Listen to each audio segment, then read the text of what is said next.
જય હિન્દ મિત્રો, village of physical defence એકેડમીમાં તમારા બધાનું ફરીથી હાર્દિક સ્વાગત છે. તો આજે આપણે એક નવી ભરતી છે અને એ છે ઇન્ડિયન નેવીની ભરતી. તો ઇન્ડિયન નેવીની ભરતી કે જે આપણા ગુજરાતના વિદ્યાર્થીઓના ઘણાને ખબર નથી કે આ એવી ભરતીઓ હોય છે કે જે આવીને જતી રહી છે પણ આપણે ખ્યાલ નથી હોતો. એન્ડ પછી આપણે ખબર પડે છે કે ઓહ આ તો હાથમાંથી નીકળી ગયા, તો ભરતી મતલબ મારે થઈ શકે એમ હતી પણ ના થઈ. બરાબર, તો આ ભરતી એવી ભરતી છે કે એકદમ મતલબ 10મું પાસ હશે, આઈટીઆઈ હશે, ડિપ્લોમા કે જે આપણે આઈટીઆઈ અને ડિપ્લોમા કરી અને ભૂલી જઈએ. બરાબર, અને વર્ષો પછી યાદ આવે ને ત્યારે આપણે કોઈ એવી ભરતી એવી આવે આપણે લગતી, તો એ ભરતી આપણે કરતા હોય છે. બરાબર, તો એવી ભરતી છે કે જે તમે કદાચ ભલે આઈટીઆઈ કરવું હોય તમે ભૂલી ગયા હોય, ડિપ્લોમા કરવું તમે ભૂલી ગયા હોય. બરાબર, તો આ તમારા કામની ભરતી છે. યસ, અને 10 ઉપર છે. અને બીજી વસ્તુ શું કે એકદમ ઓછી હાઇટમાં ભરતી આવેલી છે. કેમ કે તમે જોવો છો ને કે હમણાં ઘરે બીએસએફ ટ્રેડમેનની ભરતી ચાલુ છે. વર્ષ દિવસ પહેલા ફોર્મ ભરાણા હતા. બરાબર, અત્યારે એનું ચાલુ છે. અત્યારે આપણે ખબર પડી કે અચ્છા આવી કોઈ ભરતી છે. તો આ એ જ ભરતી છે. તો તમારે મિત્રો આમાં આપણે કમ્પ્લીટલી વાત કરવાના છે. અગર જે મારા વાલા વિદ્યાર્થી મિત્રો કે જેને એસએસસીનો ચાન્સ છૂટી ગયો છે, આર્મીમાં કંઈક પર રીતે ઓલું થઈ ગયું છે, બરાબર, ઓછા ટકા છે અને નથી થયા એમ, તો આ ભરતી તમારા માટે છે. તો કરી લેજો. ઓકે, તો શરૂઆત કરીએ આપણે. અને ભરતીનું જે ભરતી જે છે ને એ છે ઇન્ડિયન નેવી ટ્રેડમેનની ભરતી છે. યસ, તો ચાલો વિડીયોની શરૂઆત કરીએ ફટાફટ. તો કેટલી પોસ્ટ છે આની? પોસ્ટ આમની જે છે ને એ છે ને ઓલ ઓવર ઇન્ડિયામાં 741. યસ, ઓલ ઓવર ઇન્ડિયામાં 741 પોસ્ટ છે આમની. બરાબર, અને તમારા માટે સફિશિયન્ટ છે. મતલબ કે તમે આમાં જો થોડોક ટાર્ગેટ રાખો ને મહેનત કરો, કેમ કે બધાય ફોર્મ નથી ભરતા આમાં. એ જ માનસિકતા સાથે આપણે પણ આ વસ્તુ કરતા હોય છે. એટલા માટે કહું છું કે આમાં ફોર્મ ભરી દેજો. પછી છે પોસ્ટ નેમ. ઓકે, તો મેં તમને વાત કરી ને શરૂઆતમાં કે આઈટીઆઈ અને ડિપ્લોમા ઉપર છે. તો એમાં આ જે પોસ્ટ તમે જોશો ને, MTS, fireman, driver, tradesman, chargeman, assistant, pest control and cook and extractor. બરાબર, તેમાં જે ક્વોલિફિકેશન જે છે ને, બરાબર, એમાં જે ક્વોલિફિકેશન માંગ્યું છે નોર્મલી ધોરણ 10 પાસ, આઈટીઆઈ કાં તો 12 કાં તો ડિપ્લોમા, બરાબર, કાં તો તમારી પાસે 10મું હશે. આમાં અમુક એવી ભરતી છે કે 10 પ્લસ આઈટીઆઈ છે, અમુક એવી છે કે ખાલી 10 છે. જેમ કે કુક છે તો ખાલી 10 જ હશે. બરાબર, 10 પ્લસ આઈટીઆઈ છે. બરાબર, ટ્રેડમેન છે તેમાં 10 જ હશે. પછી આ જે આસિસ્ટન્ટ વાળું છે તેમાં 12 હશે. બરાબર, ડિપ્લો છે તેમાં 12 હશે. ચાર્જમેન છે, બરાબર, ડ્રાઈવર છે તેમાં ઓનલી 10 પ્લસ તમારો ડ્રાઇવિંગ લાઇસન્સનો એક્સપિરિયન્સ જોશે. બરાબર, એમટીએસ છે તો એમાં 10 હશે. ફાયરમેન છે તો ફાયરમેન એટલે કે 10 પ્લસ તમારે ફાયરમેનનો તમે કોઈ બી કોર્સ કરેલો હોય અને જો તમને ક્યાંય પણ કામ ન આવ્યું હોય તો અહીંયા આ વસ્તુ કામ આવશે. તો મિત્રો ભૂલ નહીં કરતા. ઓકે, પછી વાત કરીએ ઉંમર કેટલી છે. તો ઉંમર છે 18 થી લઈ અને 27 વર્ષ સુધી. યસ, પણ આમાં જે બે એવી પોસ્ટ છે કે જેમાં 3 વર્ષનો એક્સ્ટ્રા વધારો કર્યો છે અને એ છે ચાર્જમેન અને આસિસ્ટન્ટ. તો એમાં 30 વર્ષ સુધી આ જે ઉંમર છે ને એમાં 30 વર્ષ સુધી આ બંને પોસ્ટ ચાર્જમેન અને આસિસ્ટન્ટ માટે 30 વર્ષ સુધી છે. તો આ વસ્તુ ધ્યાન રાખજો. અગર જો 27 પ્લસ થઈ ગયા હોય 30 હોય તો આ વસ્તુ તમારા માટે કામની છે. ઓકે, સાથે સાથે ઉંમરમાં બીજું એસસી એસટી માટે 5 વર્ષની છૂટછાટ અને ઓબીસી માટે 3 વર્ષની છૂટછાટ, એ ધ્યાન રાખી લેજો. એ તો છે જ. ઓકે, છેલ્લી તારીખ આની જે છે ને 2 ઓગસ્ટ, છેલ્લી તારીખ આની જે છે ને 2 ઓગસ્ટ 2024. યસ, તો ભૂલ નહીં કરતા. બરાબર, 20 તારીખ સુધી ફોર્મ આના શરૂ થઈ ગયા છે, 20 જુલાઈ સુધી. બરાબર, અને 2 ઓગસ્ટ અમની છેલ્લી તારીખ છે. તો ફોર્મ ભરવાનું ચૂકશો નહીં. અને જે ફોર્મની જે વેબસાઇટ છે આ છે joinindiannavy.gov.in ઉપર. તો ધ્યાન એ કરજો કે અગર જો ફોર્મ ભરવા જાઓ ને મિત્રો, તો કોઈ બી કાફેમાં કે કોમ્પ્યુટર તમારો મિત્ર બોલતું હોય ત્યાં વ્યવસ્થિત જઈ અને ચૂઝ કરી અને ફોર્મ ભરજો કે 18 થી એટલામાં છે. પછી આમાં એવું ન થાય કે તમારી પાસે એક્સપિરિયન્સ નથી અને છતાં તમે એમાં ભરી દીધું. એ વસ્તુનું ધ્યાન રાખજો. એ બરાબર, તો સમજી વિચારીને ફોર્મ ભરજો આનું. બસ એ એક વસ્તુની ધ્યાન તમારે રાખવાનું છે. ઓકે, હવે વાત કરીએ કે કેટલા સ્ટેજીસમાં આને પરીક્ષા આવવાની છે. તો આના ટોટલ 4 સ્ટેજીસ છે. પેલું છે એમને રિટર્ન. બરાબર, પેલું છે રિટર્ન એક્ઝામ. ઓકે, પેલા એક્ઝામ છે.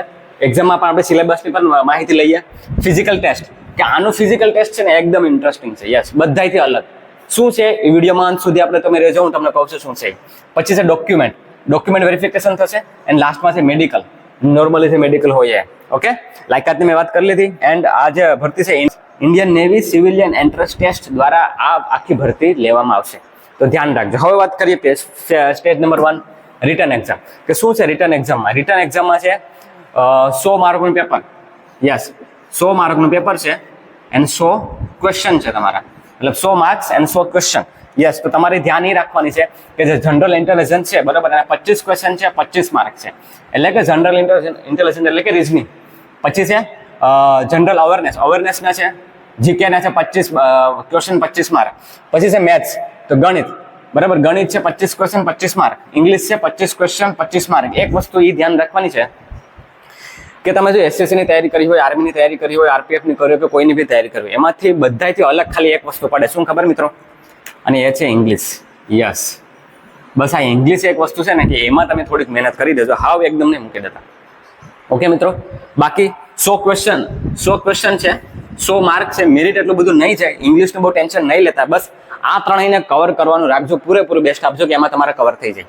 ઓકે, એટલું વસ્તુ ધ્યાન રાખજો. અને એનો ટાઈમ જે છે ને 1.5 કલાક છે. Yes, 90 minute. કેટલું? 90 મિનિટ છે. 90 મિનિટમાં તમારે પેપર પૂરું કરવાનું છે. 100 ક્વેશ્ચન છે, 100 માર્ક્સ છે, અને તમારું મેરિટ આના ઉપર નક્કી થશે. ધ્યાન રાખજો, મેરિટ આના ઉપર નક્કી થશે. હવે વાત કરીએ ફિઝિકલની.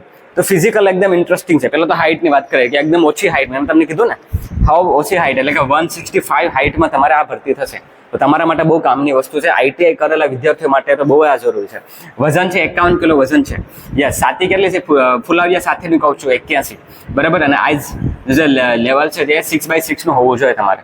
ઓકે, હવે વાત કરો ઇન્ટરેસ્ટિંગ ફેઝ કે જે રનિંગ, કે જે આમાં એકદમ અલગ જ છે. અને એ છે બરાબર કે તમારે 63 કિલો વેઇટ ઉપાડવાનો છે અને તમારે 183 મીટર વોકિંગ કરવાનું છે. યસ, બરાબર. તમે વોકિંગ કરી શકો કે જોગિંગ કરી શકો એ તમારા ઉપર છે, પણ 63.5 એટલે કે 63.5 કિલો વજન ઉપાડવાનો અને પછી ચાલવાનું છે 183 મીટર સુધી. અને એ તમારે પૂરું કરવાનું છે 96 સેકન્ડની અંદર. કેટલામાં મિત્રો? 96 સેકન્ડ એટલે કેટલી થઈ? 1 મિનિટ અને 36 સેકન્ડ. યસ, 1 મિનિટ અને 36 સેકન્ડ. 1 અને 36માં તમારે ખાલી 183 ચાલવાનું છે. દેખો, જેટલું લાગે એટલું ઈઝી નથી. હા, 63 કિલો વજન કીધો. કેટલો? 63 કિલો વજન. એટલે માની લો કે એક ભાઈને ઉપાડીને જવાનું, એના જેવું થયું આ, બરાબર. કે એક મતલબ એક હટ્ટો છોકરાને ઉપાડીને આપણે જવાનું, એના જેવું થયું છે, બરાબર. પછી છે લાંબી કૂદ. લાંબી કૂદ આસાન છે, 2.7 મીટર, બરાબર. 2.7 એટલે એમ સમજી લો ને કે અપ્રોક્સિમેટલી 8-9 ફૂટ, બરાબર. 8-9 ફૂટની આજુબાજુ. 9 મીટર રોપ છે. યસ, 9 મીટર તમારે રોપ એટલે કે રસ્સો ચડવાનો છે. તો આ છે મેડિકલમાં તો જે કોમન પોઈન્ટ હોય એ જ, બરાબર. 16 થી 18 જે બોડીના જે બોડી પાર્ટ્સના જે 16-18 પોઈન્ટ જે છે એ પોઈન્ટ જે હોય છે ને એ જ એમાં ચેક કરે છે તમને. પછી લાસ્ટમાં મેરિટ થશે, એન્ડ પછી તમારો મતલબ ફાઇનલ મેરિટમાં તમે આવી જાઓ તો તમને આ નોકરી મળી શકે. બહુ સારી એવી નોકરી છે અને પગાર એ સારો છે. યસ, 30,000ની આજુબાજુથી પગાર શરૂ થશે આમનો. તો બસ એટલું જ મારું કહેવાનું છે કે ડિપ્લો કરીને ભૂલી ગયા હોય, આઈટીઆઈ કરીને ભૂલી ગયા હોય ને જો ઉંમર એટલાથી એટલા વચ્ચે આવતી હોય તો પ્લીઝ મિત્રો આ ભરતી કરી લેજો. તમારા માટે બેસ્ટ ઓપોર્ચ્યુનિટી છે. ગુજરાતના વિદ્યાર્થીઓને ખબર જ નથી હોતી, પછી જ એને ખબર પડે છે કે આવી કોઈ ભરતી હોય છે. મને ઘણા મિત્રોનો મેસેજ આવ્યો કે સર આ ટ્રેડમેનની ભરતી ગઈ ને અમને ખ્યાલ જ નહોતો. એટલા માટે આ વિડીયો લઈને આવવું પડે છે, કેમ કે અગર જો તમારે કોઈ એવી જરૂરિયાત હોય ને એવું લાગે તમને કે નહીં મારે આ કરવાની જરૂર છે તો તમારા માટે બેસ્ટ ઓપોર્ચ્યુનિટી છે મિત્રો, તો લડી લેજો, બરાબર. તો બસ આટલું છે. બીજું કંઈ ભાઈ આમાં તમારે જાણવું હોય તો મને સંપર્ક કરજો. એન્ડ આપણા જે નંબર મેં આપું છે નંબર ઉપર તમે મને મેસેજ કરી શકો એન્ડ વોટ્સએપ મેસેજ કરજો તાકી હું તમને એમાં કોઈ ફર્ધર ઇન્ફોર્મેશન આપી શકું. ફોર્મ વહેલી તકે ભરી દેજો. લાસ્ટ ડેટ છે 2 ઓગસ્ટ. 2 ઓગસ્ટ છેલ્લી તારીખ છે, તો વહેલી તકે ફોર્મ ભરી દેજો અને તમારા મિત્રોવર્ગને પર જાણ કરજો કે જેમને ખ્યાલ નથી. ઓકે મિત્રો, બાકી બીજી કંઈ બી માહિતી હશે તો આપણે ચોક્કસ લાવીશું. ત્યાં સુધી તૈયારી કરતા રહેજો. એસએસસીના વિદ્યાર્થીઓને મારે એટલું જ કહેવાનું છે, રનિંગની તૈયારી શરૂ કરજો. કંઈ બી અપડેટ હશે હું ચોક્કસ આપીશ. ફોરેસ્ટના વિદ્યાર્થી મિત્રોને એટલું કહું છું કે ઓક્ટોબર નવેમ્બરમાં ફિઝિકલના આવવાની તૈયારી છે. અગર કંઈ બી અગર જોઈન કરવાનું હોય એસએસસી કે ફોરેસ્ટ માટે કે પોલીસ માટે તો હું નંબર આપું છું, નંબર ઉપર મને સંપર્ક કરી લેજો. મળીશું પાછા નેક્સ્ટ વિડીયોમાં. ત્યાં સુધી મને રજા આપો. એન્ડ યસ, અગર જો લાઇક શેર સબસ્ક્રાઇબ ન કરી હોય તો પ્લીઝ કરી લેજો. મળીએ પાછા નેક્સ્ટ વિડીયોમાં. જય હિન્દ.